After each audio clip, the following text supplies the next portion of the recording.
Hello मेरे प्यारे student बच्चों, आज की इस वीडियो में हम लोग एक्सरसाइज 9A का 4th नंबर वाला क्वेश्चन सॉल्व करना सीखेंगे। ये भी बहुत ही सिंपल सा क्वेश्चन है। इसमें बोल रहा है कि जो हमारा AD एक एल्टीट्यूड है एक आइसोस्केल ट्रायंगल ABC का। देखो ABC जो है ना मेरा एक आइसोस्केल ट्रायंगल है। आइसोस्केल ट्रायंगल में दो साइड आपस में इक्वल होते हैं और इस वाले आइसोस्केल ट्रायंगल में हमारा AB और AC जो है ना ये इक्वल है। ये वाली साइड और ये वाली साइड आपस में दोनों इक्वल हैं। और जो मेरा AD है ये देखो ये वाली जो लाइन आ रही है ना ऐसे, ये एल्टीट्यूड है। एल्टीट्यूड क्या होता है? एक ऐसा लाइन किसी भी ट्रायंगल में जो एकदम सीधा सीधा 90 डिग्री का एंगल बनाते हुए किसी भी हमारे वर्टेक्स पे जाता है ना, किसी भी एंगल पे, उसको अपन एल्टीट्यूड बोलते हैं। ठीक है, यानी कि ये जो है मेरा यहाँ पर 90 डिग्री का एंगल बना रहा है, एकदम सीधा है। तो अगर इधर 90 डिग्री बना रहा है तो इसका मतलब इधर भी 90 डिग्री होगा, ये ध्यान रखना ना, इसमें कंफ्यूज मत होना।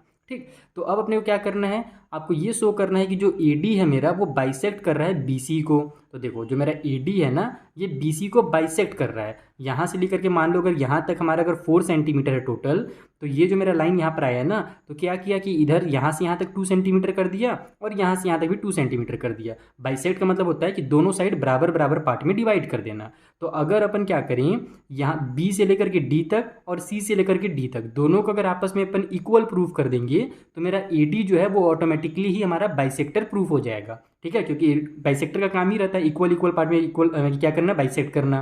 ठीक है, तो पहले तो ये करना है। दूसरा काम क्या करना है कि जो मेरा AD है वो बाइसेक्ट कर रहा है एंगल A को, ये भी प्रूफ करना है। तो देखो एंगल A मेरा पूरा कंप्लीट इतना बड़ा सा बन रहा था ना यहाँ पर, तब ना ये लाइन आ गया तो क्या किया, इस एंगल को दो पार्ट में डिवाइड कर दिया। तो अगर अपन इधर वाला एंगल और इधर वाला एंगल, ये दोनों एंगल को अगर आपस में इक्वल प्रूफ कर दें तो ये भी प्रूफ हो जाएगा कि जो मेरा AD है वो एंगल A को भी बाइसेक्ट कर रहा है। तो इन दोनों काम को करने के लिए अपने क्या करना पड़ेगा, दोनों ट्रायंगल को कॉन्ग्रुएंट प्रूफ करना पड़ेगा। क्योंकि हम जानते हैं कि जब कभी भी दो ट्रायंगल आपस में कॉन्ग्रुएंट हो जाते हैं तो उनके जो बचे हुए पार्ट जितने भी रहते हैं करस्पॉन्डिंग पार्ट, वो आपस में इक्वल हो जाते हैं। और अगर करस्पॉन्डिंग पार्ट इक्वल मिल गए तो ये मेरा जो क्वेश्चन है ना ये ऑटोमेटिकली सॉल्व हो जाएगा। आइए अब कॉपी में सॉल्व करते हैं।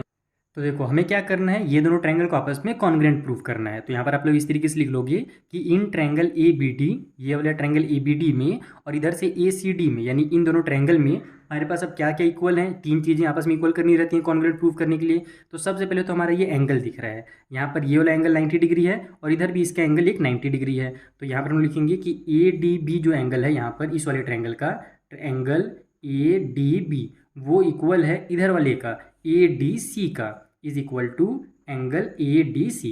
और दोनों इक्वल क्यों है, क्योंकि दोनों 90 डिग्री के हैं। यहाँ पर आप लोग लिख लो ईच 90 डिग्री, एकदम शॉर्टकट में।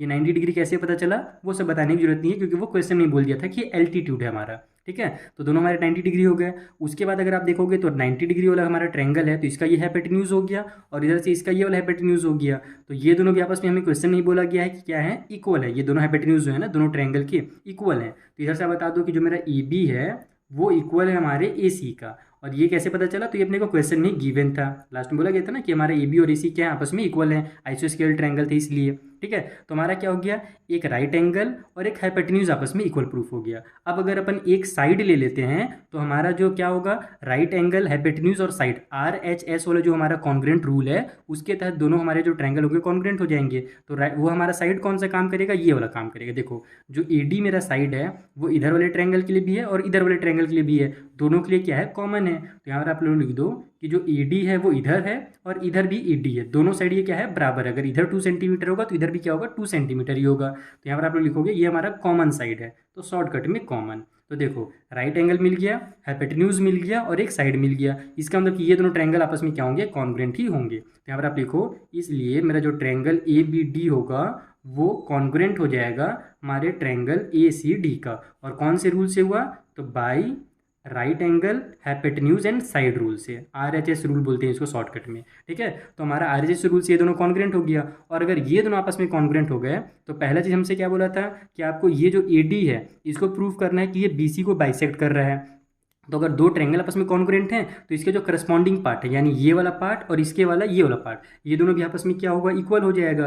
ये हमारे क्या है, करस्पॉन्डिंग पार्ट है। तो यहाँ पर आप लोग लिखोगे कि ये जो B से लेकर के D तक की दूरी है BD जो होगी वो इक्वल हो जाएगी हमारी CD के।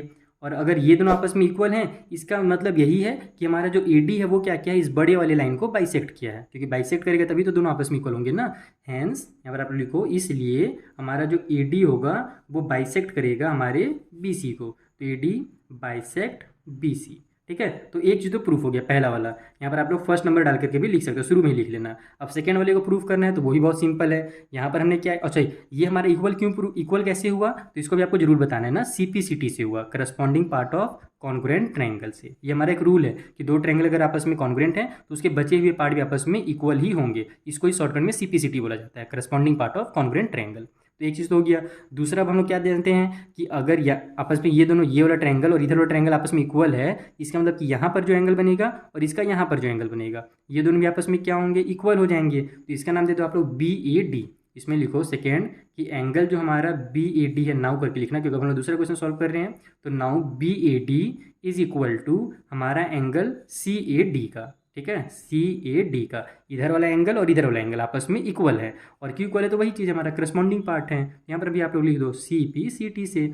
और अगर वही चीज़ है कि अगर ये दोनों भी आपस में इक्वल हैं, इसका मतलब कि ये साइड, ये वाला जो हमारा यहाँ पर से लाइन आया है ना, ये कंप्लीट एंगल को क्या किया है, बाइसेक्ट किया है। बाइसेक्ट करेंगे तभी तो दोनों आपस में इक्वल होंगे ना। तो यहाँ पर फिर से आप लोग लिखोगे हैंस, इसका मतलब यही हुआ कि हमारा जो AD है वो बाइसेक्ट कर रहा है हमारे एंगल A को, जो बड़ा सा एंगल बना हुआ है उसको बाइसेक्ट कर रहा है, तभी ये दोनों आपस में इक्वल है। तो इस तरीके से आपको क्वेश्चन नंबर 4 को सॉल्व करना था। देखा कितना सिंपल सा क्वेश्चन था, बस आपका बेसिक कॉन्सेप्ट क्लियर होना चाहिए, आपसे सारे के सारे क्वेश्चन इसी तरीके से सॉल्व हो जाएंगे। मिलते हैं हम लोग नेक्स्ट वीडियो में, यहाँ पर जो आगे क्वेश्चन है ना उनको मैं आपको इसी तरीके से समझा दूंगा। Thank you for watching.